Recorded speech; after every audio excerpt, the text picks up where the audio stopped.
एक नई वीडियो के साथ आज मैं फिर हाजिर हूँ, आपका होस्ट और दोस्त विक्रांत जोशी। आपका स्वागत करता हूँ मेरे मास्टर में, जिसमें हम लेके आते हैं वर्ल्ड अफेयर्स और डिफेंस की दिन भर की टॉप खबरें। तो चलिए जान लेते हैं। अपनी सबसे पहले खबर की बात करेंगे तो डीआरडीओ की तरफ से निकलकर सामने आ रही है। 2 टेस्ट या 2 ट्रायल किए गए, दोनों ही अलग अलग तरीके के ट्रायल हैं जिनके बारे में हम लोग बात कर लेते हैं।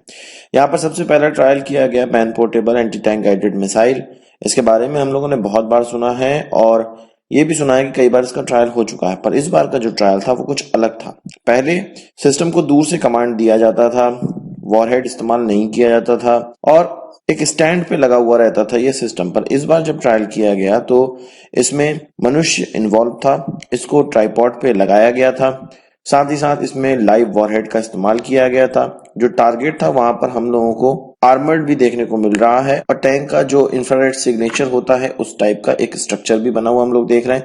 मतलब बहुत सी चीजें इसमें टेस्ट की गई और ये पहला वॉरहेड ट्रायल कहा जा रहा है। ये एक बहुत अच्छी अचीवमेंट है, पर यहाँ पर कुछ चीजें हम लोगों को ये भी सोच लेनी चाहिए कि डीआरडीओ का ये जो man portable anti tank guided missile है ये हैवी वेट है, काफी भारी है। इसके प्रतिद्वंदी जैसे कि अगर हम लोग स्पाइक मिसाइल की बात कर लें, स्पाइक मिसाइल सिस्टम की बात कर लें या जेवलिन की बात कर लें, वो काफी हल्के होते हैं, 5 से 6 किलो हल्के होते हैं।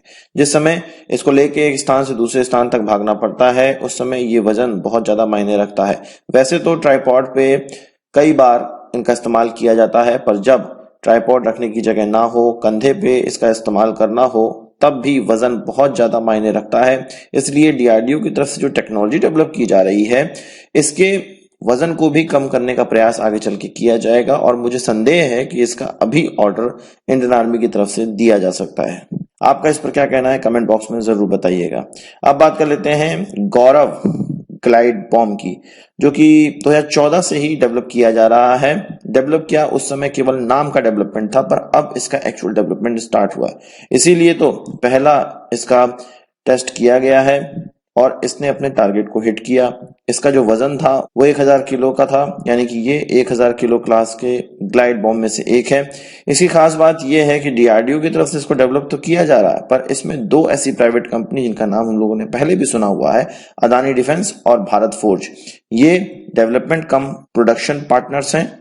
जब इसका डेवलपमेंट कंप्लीट हो जाएगा तो इन कंपनियों के द्वारा अलग अलग टेंडर में भाग लिया जाएगा, जिसका सस्ता कोटेशन होगा उसको कॉन्ट्रैक्ट दिया जाएगा। इस तरह की चीज हम लोग एटीए जीएम में भी देख रहे हैं, एडवांस्ड आर्टिलरी गन में भी देख रहे हैं, जिसमें कि टाटा और भारत फोर्ज की तरफ से प्रतिभाग किया गया है। ये जो ट्रायल किया गया SU-30 MKI के द्वारा इसकी लॉन्चिंग करी गई, यानी कि शुरुआत में इसको SU-30 के लिए हम लोग डेवलप कर रहे हैं। इसमें जो नेविगेशन होता है वो जीपीएस और नाविक दोनों का ही ये इस्तेमाल कर सकता है। तो आपको इस टेस्ट के बारे में क्या कहना है कमेंट बॉक्स में जरूर बताइएगा। बात कर लेते हैं अपने प्रोजेक्ट 75I की। माझगांव डॉक लिमिटेड से ये कह दिया गया है कि आपका जो टेस्ट था AIP का, यानी कि एयर इंडिपेंडेंट प्रोपल्शन सिस्टम का, वो सक्सेसफुल रहा है और हमारे जितने भी मापदंड है उसमें खरा उतरा है। हमें पता है कि Thyssen group marine system Mazagon dock limited के साथ मिलके इस टेंडरिंग में प्रतिभाग कर रहा है। कुल मिला के ये जो टेस्ट हुआ था, ट्रायल हुआ था, ये जर्मन सबमरीन का ही हुआ था जिसमें कि AIP लगा हुआ था और वर्किंग AIP था। साथ ही साथ LNT से ये कहा गया है कि आपका जो ट्रायल हुआ है वो काफी सही नहीं रहा है और हमारे जितने मापदंड हैं उससे थोड़ा डेविएट ही रहा है। हम आपको बता दें कि नवंतिया जो कि स्पेन की कंपनी है, उसने अपना सबमरीन LNT के साथ मिलके भारत के सामने रखा था और कुल मिला के भारत की कंपनी माझगांव डॉक लिमिटेड और LNT और विदेशी कंपनी थाइसन ग्रुप और नवंतिया के बीच का ये कॉन्ट्रैक्ट है और ये बहुत ज्यादा आशा जताई जा रही है कि MDL को, माझगांव डॉक लिमिटेड को ही ये कॉन्ट्रैक्ट चला जाएगा, यानी कि जर्मन सबमरीन हम लोग प्रोक्योर करेंगे। आगे देखते हैं कि क्या होता है, पर अभी तक के अनुमान तो यही है। साथ ही साथ यहीं पर हम लोगों को प्रोजेक्ट 77 के बारे में भी बात कर लेना चाहिए, जिसमें कि हम लोग न्यूक्लियर पावर अटैक सबमरीन बनाना चाहते हैं और इसके लिए हम लोगों ने रशिया से INS चक्रा लीज पर भी लेने की बात करी हुई थी और उसी को टेस्ट बेड की तरह इस्तेमाल भी करना था।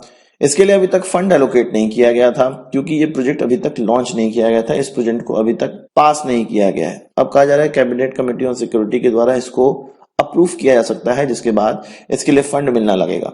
यहाँ पर थोड़ा सा डेविएशन ये हुआ है कि इससे पहले माना जा रहा था कि 6 इस प्रकार की सबमरीन बनाई जाएगी और 3-3 के बैच में बनाई जाएगी। 3 के लिए पहले मंजूरी दी जाएगी, 3 के लिए बाद में मंजूरी दी जाएगी। पर अब इसको घटा के 2 कर दिया गया है, यानी कि 2 की पहले मंजूरी दी जाएगी और 2 की बाद में मंजूरी दी जाएगी। कुल मिलाकर 6 की जगह 4 सबमरीन प्रोजेक्ट 77 के अंतर्गत अब पास करी जा सकती है। तो इस डेविएशन पे आपका क्या कहना है, कमेंट बॉक्स में जरूर बताइएगा। अब बात कर लेते हैं एक ऐसी न्यूज की जिसमें कि हमें ये पता चलता है कि रशिया के द्वारा भी पाकिस्तान को बहुत से डिफेंस इक्विपमेंट बेचे जा रहे हैं। हमें जानते हैं कि JF-17 में जो इंजन इस्तेमाल किया जाता है वो भी रशियन इंजन है और चाइना के माध्यम से ये इंजन पाकिस्तान को मिलता है उनके एयरक्राफ्ट में लगकर।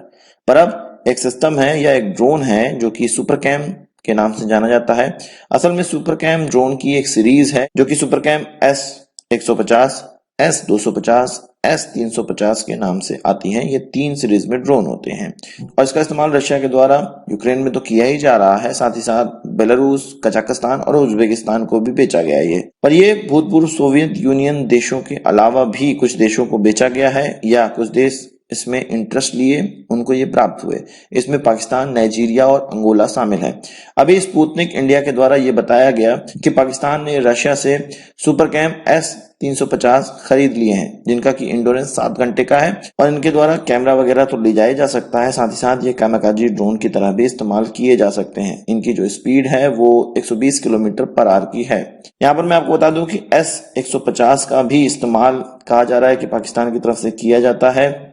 इस ड्रोन के S-150 वाले वेरिएंट का मतलब यह है कि 1.5 मीटर का इनका विंग का स्पैन रहेगा।